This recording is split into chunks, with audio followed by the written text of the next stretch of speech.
And so it was for a generation who'd grown up after the 70s. Our big brothers could tell us about the thrills of Led Zeppelin, AC/DC, or the outrage and attitude of punk. But what did we have? A bunch of dudes in makeup and bad hair singing power ballads. In the UK, the 80s was a time of civil unrest, high employment. There was the miners' strike, the Falklands conflict, the poll tax. If you were young and full of hell, every rose has its thorn wasn't going to cut it.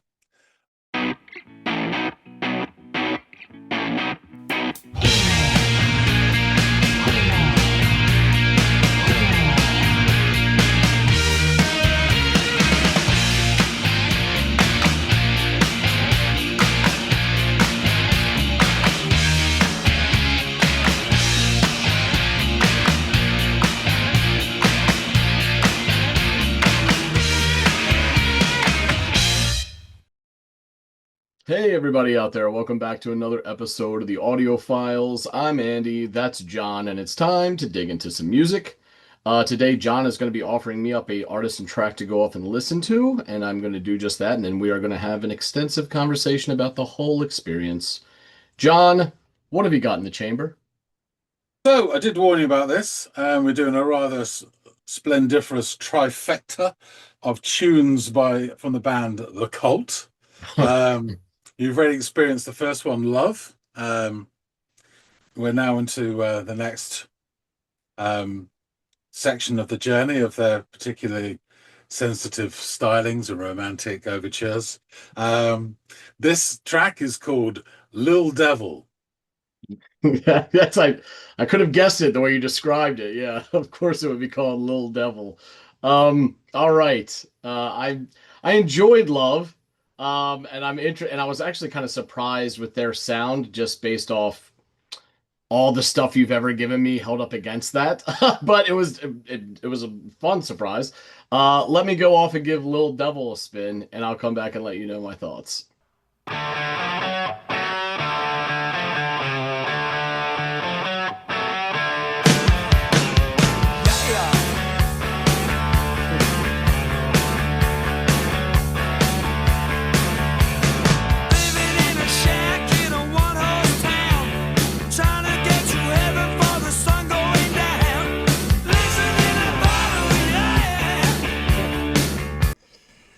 Yeah, so this I guess similar to Love, the other track that we did by them, this has that kind of 80s and maybe even turned up a bit in this. Or maybe it's just how it starts. It comes off so forward.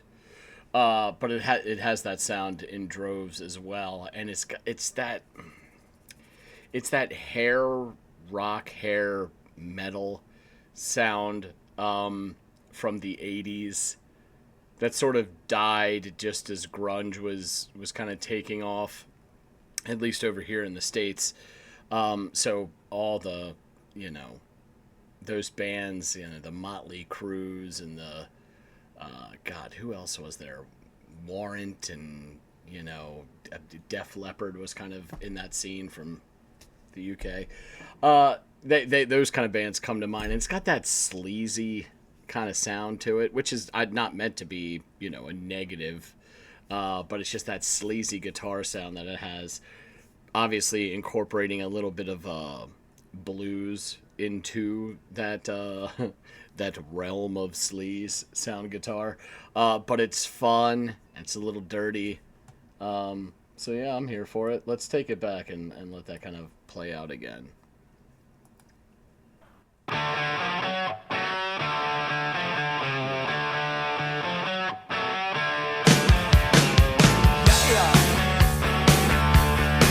Thudding bass.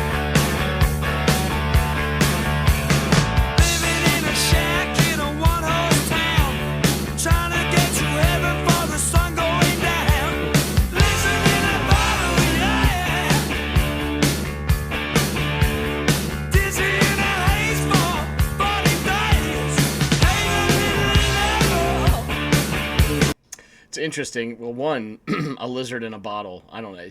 Well, he talks about being in this sort of like one horse town, right? And it sounds like he's trying to get the hell out of there. Um, And then he said he makes this reference to a lizard in a bottle. I guess that's like what he's described. It's a metaphor for his situation. And then he makes this allusion to 40 days, which makes you think of, the biblical tale of it rained for 40 days and 40 nights.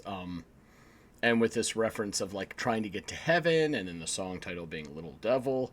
I wonder if that, I don't wonder, I assume very much that that's intentional, that kind of like hardly veiled reference to 40 days. But yeah, interesting stuff. It sounds like just fun, shit kicking kind of music. Come on, little devil, be my little angel. Come on, little devil, be my angel.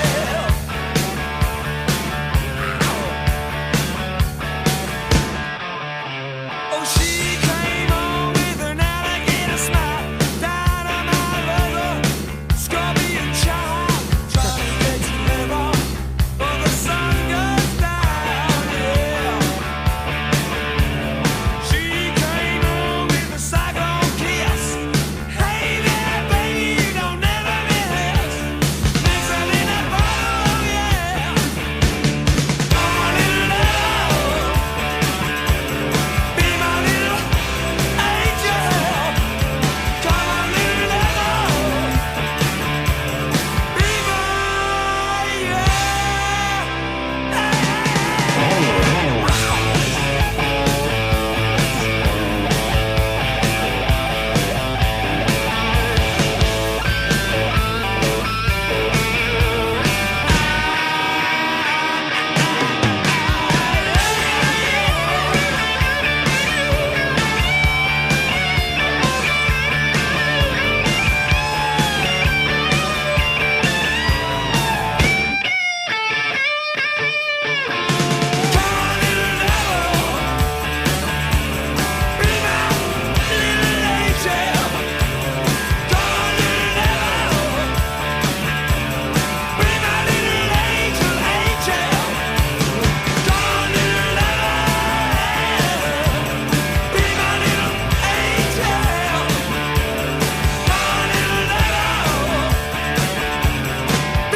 That was a lot of fun. Yeah, I mean, if I'm being completely honest, like this, I really did enjoy Love, and I think I loved it more than this track. But this track was fun, it really was. John has often talked about like post grunge as having this like sort of this negative association he has with that genre.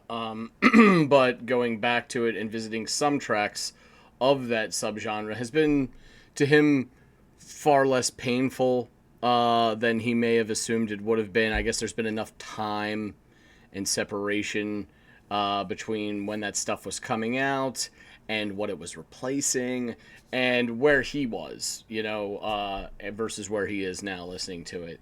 And for me, the closest I have to that kind of experience is this hair stuff that was in the 80s where it was just over the top and kind of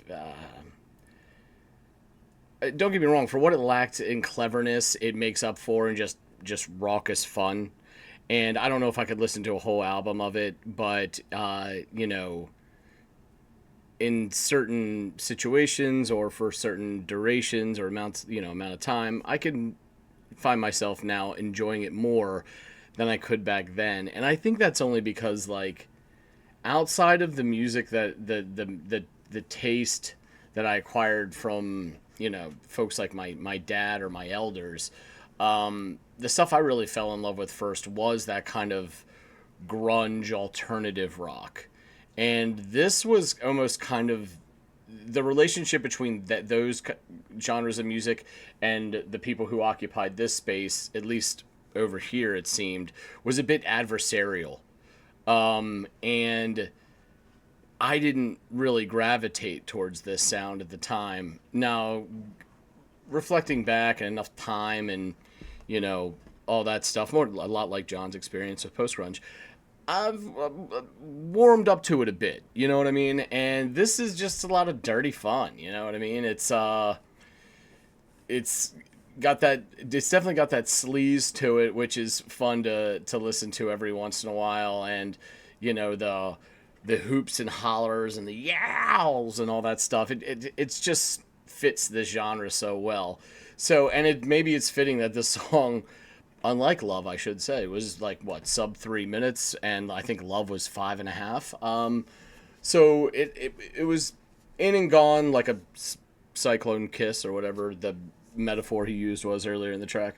And it was enjoyable. It was fun. It was a fun track. I don't know if I could listen to a 12-track album in one sitting of this kind of music, but it certainly was a lot of raucous, fun, shit-kicking music, and I thought I had a good time listening to it. So, again, I don't know if I would necessarily gravitate toward it all the time, but I enjoyed giving this one a spin.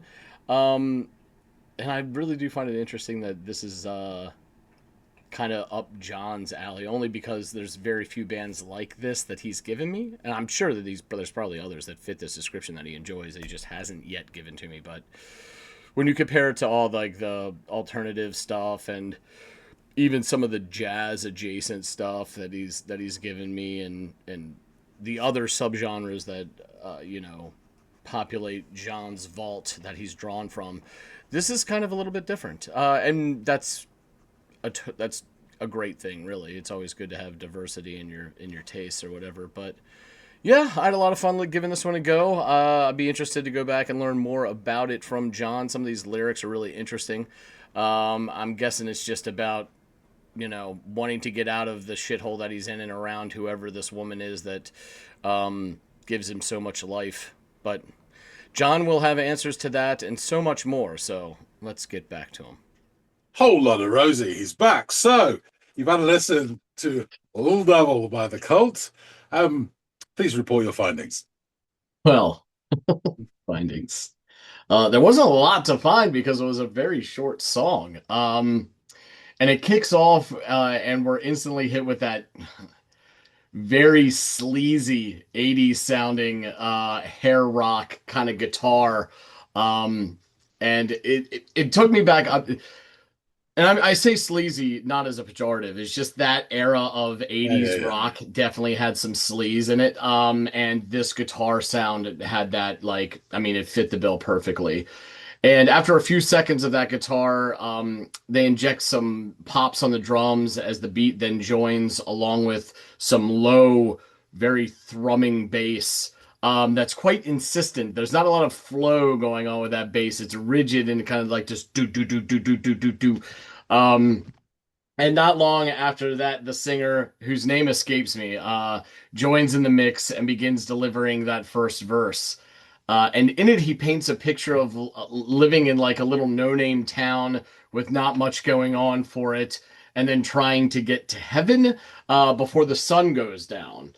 And then this follows up with singing the line "Lizard in a Bottle," which I think is a Police B-side, if I'm not mistaken. But in this case, I think he's using it as a metaphor for like his being stuck in this little podunk town with nothing to do, is being like a lizard in a bottle. That's my best guess anyway. So there's also this allusion to 40 days, like being in a haze for 40 days, which I assume is some loose allusion to the biblical tale of how it rained for 40 days and 40 nights. I only say that because he's talking about trying to get to heaven. The name of the track is Little Devil, and now we have this very specific 40 days reference. But yeah, go on. I think the 40 days reference is to what we would describe as Lent, but it's all made up shit, so don't worry about it. Thanks, John. So anyway, we get treated to this rollicking little chorus equipped with a tambourine or sleigh bells, whatever it is. That becomes very forward in the mix once the chorus kicks off. So there, yeah, lovely but insistent jingly percussions happening there. There isn't a lot of exposition in the chorus. I think it's just one line that is repeated. Come on, little devil, be my little angel. Um, I love how he like sort of gave the abbreviated version of Lil for devil, but he went full bore little with angel. And it's during the second one that they extend the lines a bit when he delivers "Be my angel," and that follows all that up with the stereotypical for this kind of song, which is just, this kind of music begs for those kind of hoops and hollers. Um, the drums then cut out a bit to let the guitar resolve the riff on its own before the next verse kicks off. And in this verse, he begins describing this she, and does so using quite a bit of metaphors like having an alligator smile, being a dynamite lover, and a scorpion child. And also it's a reference to a cyclone kiss. And again, he resolves the verse on that lizard in a bottle line. And this gives way to another brief little chorus constructed in the same way as the first iteration. But after this second chorus, we get treated to the sonic delight of some screeching and bending lead guitar that kind of evolves in two different sort of, it's one lead, but there's this first approach or like kind of aesthetic to the lead, and then there's this second one. And the second one is far more bendy and screechy, but you've got to crawl to walk, and we get there in the long run. Um, so after this, we get another, like a return to the chorus as well, and the line "Come on, little devil, be my little angel" repeats several times until it reaches the dramatic ending, equipped with the cutouts and the drum fills as the singer almost stutters the final line, and the song comes to completion. So yeah, there wasn't anything to me like wildly outstanding about this track, and I'm sure you would have guessed that I would have said, yeah, exactly, judging by your reaction. But it is an excellent representation, I think, of that era and period in music. And because of that, I mean, I had a good time listening to this one. I really did. I didn't enjoy it as much as I did Love, which I just think had a little bit more to it. And not that all songs need that, but I'll say this also, and I don't know if I mentioned this when we did Love, because I don't know if Love had that 80s sound to it for sure. I think it's one of the first things I noticed, but it wasn't so on the nose as this song was. And maybe I could chalk that up to like the brevity of the song had something to do with that, where it's just in and out, so it just kind of stuck to one thing. And okay, no, you're like, yeah, this is what you're getting with all of them. You got lucky with Love. The rest of the shit's gonna sound like this. It's the production. It is It's the absolutely the production on this production one. of it. Yeah. But I'll say this, like and I sort of had this epiphany while I was listening to it, though I've always known I felt this way about this sort of subgenre of rock music. Um, the way I look at 80s hair metal or rock, um, is almost like how you look at post grunge, where you have negative connotations to it, but interestingly, with this divorce in time that's gone by, and not having listened to it and getting back into it, and maybe it's just certain songs that you hadn't heard from that genre, but I don't want to say you like it, but you're warming to it much more than you would have thought going into it, and certainly than you did in the throes of the post grunge movement. I think because I acquired my taste for like blues rock and stuff from my dad, and came up on that until I got my own, or gravitated to my own, which was like sort of alt rock and grunge rock. There existed between these two eras this, and it butted up right against the shit I started to like on my own. And there was almost this combative nature between the two, and the parties involved in both genres around that time, at least in the States. I don't know if that was something, but like, I don't think GNR and Motley Crue and other bands like them are really big fans of what Kurt Cobain was doing, at least at first, because it stole on their shine. You know what I mean? Or at least that was always the impression that I got. Like, here comes this new sound that's going to wipe our whole thing out. So I never really got into it. Plus, it was super vapid. It was just about like cars and women and all this stuff, and there wasn't any deeper thing than that. Not that I'm like the most deepest of thinkers, but come on, how many songs can you write about doing coke and chasing tail? So that's. But this wasn't as I didn't have that immediately like recoil when I listened to this. It was fun, and I had a fun time listening to it. So that was my experience with this one, John. Well, it's interesting actually what you say there, because this is very much it was very much seen from this side of the pond as totally based in the 70s rock and very Interesting. divorced from hair rock. It was a very different thing. Mm. I think the production on this reminds you of The production of yeah, that, and even some of that guitar approach, like a little bit, and maybe yeah. the sleaze sound is part of the production that you're talking about, so it's kind of overlapping here. But yeah, perhaps that's it. Yeah, and also hair metal was pretty much dismissed in this country. It didn't get the penetration that it got in the States. Anyway, we'll get into it. It's very innocent. It is a fun track. It's what I would call happily moronic. So yeah, the Little Devil. We discussed the Cult in the previous episode, Love, which I'll put a link in below.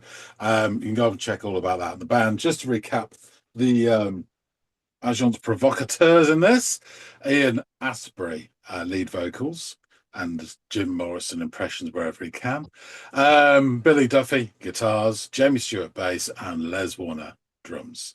So after the breakthrough success of their second album, Love, which you heard the title track from, the Cult began working on their follow-up with producer Steve Brown. And in the summer of 1986, they recorded 12 tracks at the Manor Studio in Oxfordshire. These recordings, which came to be known as the Manor Sessions, were to make up a new album tentatively entitled Peace, as in the follow-up to Love. Hmm. According to Ian Astbury, the band was dissatisfied with the results of the sessions, stating, "We're in a residential studio in Oxfordshire, packed with booze, unsupervised. It was probably the same for the Stone Roses making the Second Coming. We spent £250,000 making an album that sounded like soup." So they travelled to New York with the intention of having Rick Rubin, who was known then particularly for hip hop and thrash metal Slayer. This is all starting to tick boxes now, to remix one of their tracks. He completely criticised the use of the guitar effects used in the band's previous records as being way too overblown. That's rich, Rick. He instead asked the band if they'd be interested in recording something more akin to AC/DC or early Led Zeppelin. Hmm. And according to Asbury, Rick asked us, do you guys want to make English pussy music or do you want to rock? When it's thrown down like that Jesus in New Christ. York, you're like, we want to rip the speakers out. So this is where you get this hairmetal attitude from. Yeah. The band opted to record all of the tracks again with Rubin as producer, and as his hard rock vision for the album, Billy Duffy played a Gibson Les Paul guitar through Marshall amps with absolutely no effects or pedals. And the only thing they were allowed was a little bit of wah-wah. That's it. The engineer, Tony Platt, stated that Rubin would compare the instrumentation on the album to the guitar sounds from Back in Black, the drum sound from Highway to Hell, and the voice sound from Led Zeppelin, playing snippets of the records during the mixdown. It was a success. The album reached number 4 in the UK charts, number 3 in Canada, and number 38 in the USA, and it went gold, double platinum, and platinum in those countries, respectively. This single reached number 11 in the UK and was, and will be their highest charting single. So yeah, the album it came from actually is called Electric. Let's get the plastic covers off these. Should have done that before. Apologies. So yeah, you see the aesthetic on there, and this is the album cover, complete with stupid headgear, and the way the Cult's done it, also like fangs, you know. Yeah, it really is a look. But it's fun as well. Loads of bullshit going on there in the middle of it.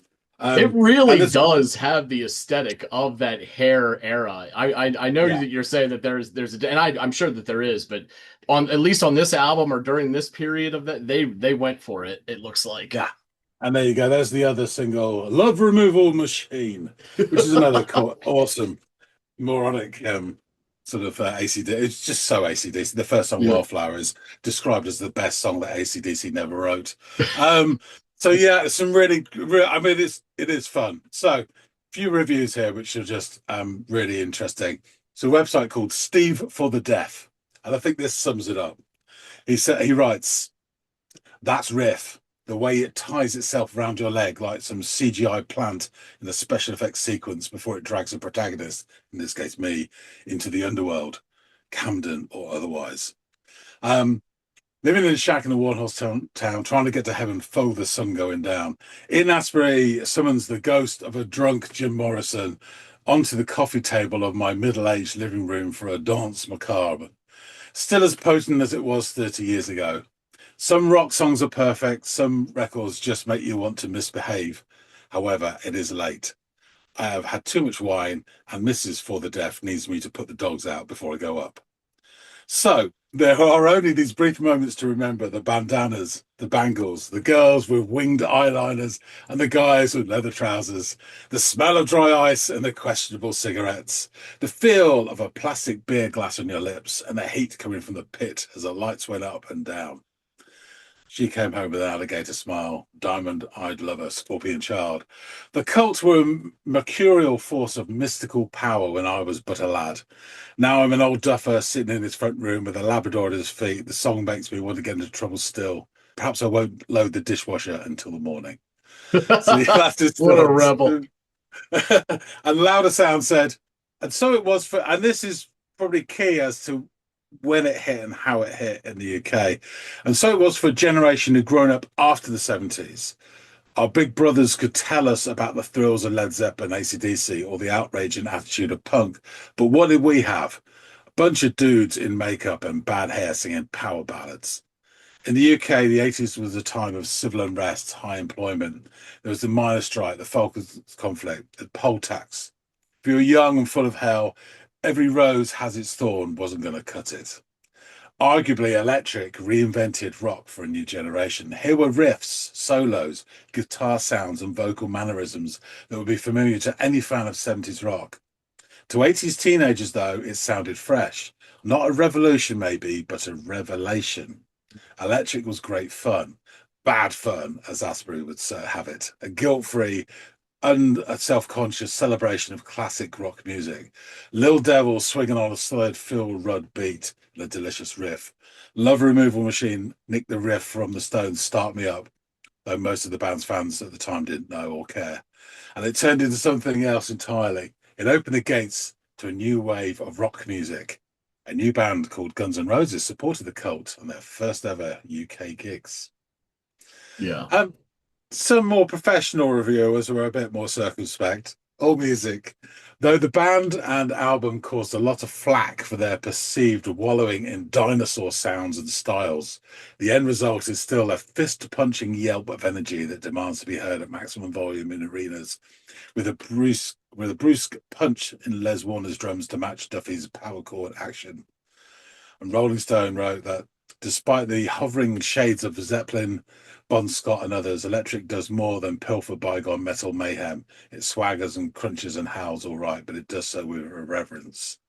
And Trouser Press wrote, essentially gratifying as it is, cornball retro moronic, Electric can lay claim to one of history's worst ever versions of Born to Be Wild, and it really is terrible. Don't trust me on that. I don't know why the hell they did that. So, lyrics starts off, of course, with, as every good trip does, with a yeah. Living in a shack in a one-horse town, trying to get to heaven for the sun going down. Lizard in a bottle, yeah. Dizzy in a haze for 40 days. Hey there, little devil. Come on, little devil, be my little angel. Come on, little devil, be my angel. Oh, she came home on an alligator smile. Dynamite lover, scorpion child, trying to get to heaven for the sun going down. Yeah. She came home with it. Now, some people put Cyclone Kiss. I believe it's Saigon Kiss. So I'm sticking with that. She came on with the Really? Saigon Kiss. Yeah, there's a lot of Vietnam shit going on then. He would have been well into it. Tour of Duty, all that sort of stuff is on telly all the time. Yeah. Hey there, look, baby. You don't never miss. Lizard in a bottle. Oh, yeah, yeah. Come on, little devil. Be my little angel. Come on, little devil. Be my, yeah, yeah. Angel. And then we get the guitar break down. Back into the chorus again. Twice. Come on, little devil. Be my little angel. Come on, little devil. Be my little angel. Angel. Come on, little devil, be my little angel. Come on, little devil, be my, oh, be my angel. So yeah, just as a footnote to this, all 12 of the Manor Sessions tracks that were initially poo-pooed and scrapped, 4 of them will turn up as B-sides to singles from Electric. A further 5 of them appeared on a limited edition EP. And with the release of Rare Cult in 2000, the rest of the unreleased Steve Brown produced tracks were made available, albeit in a limited edition format. And they finally made available on a mainstream release in 2013 as part of the Electric Peace release. So they'll sell any old shit if they think they can make some money. So yeah, this is a transition from that Love album is seen as this sort of indie, slightly gothy, interesting sound into the. I was like, I remember hearing this the first time. I said, "Holy fuck!" They're just completely ripped off AC/DC. But Yeah. it was so fun because by this point, AC/DC had gone into the stupid phase. They were no longer the fun that they were in the 70s. Right. There's a flick of the switch and all that stuff. As well. I like Well, AC/DC, and I can't nature stand that abhors shit. a vacuum, so something had to Yeah. fill that spot. Exactly. You know? And you got this other stuff coming in that was slightly more 70s rocky, apart because the hair metal stuff is definitely of that 80s sound. So you got things like Zodiac Mindfall. I knew I wasn't going to say that with a straight face. But yeah, and other stuff like that. So it was incredibly fun. And the next one that we're going to do takes another step. Okay. And yeah, be prepared. I'm But wondering where on the evolutionary chart the song is going to fall. So, yeah, but yeah, it'll be fun. I guarantee you. This is the reason why I give them to you because they are They are, slightly yeah. of fun, but they are fun as well. Yeah. Definitely. So I'll wrap things up. Thanks a lot for listening to this, Andy. Thanks, John.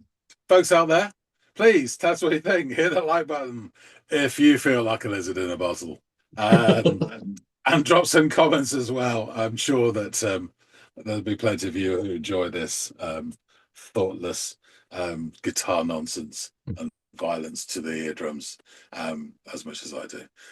Yeah, so we'd love to hear what you think. And if you haven't subscribed already, please do. We really appreciate everybody to support the channel. So please hop on board. Yeah. That being said, thanks so much for watching. And we'll see all of you in the next episode of the Audiophiles. Ow!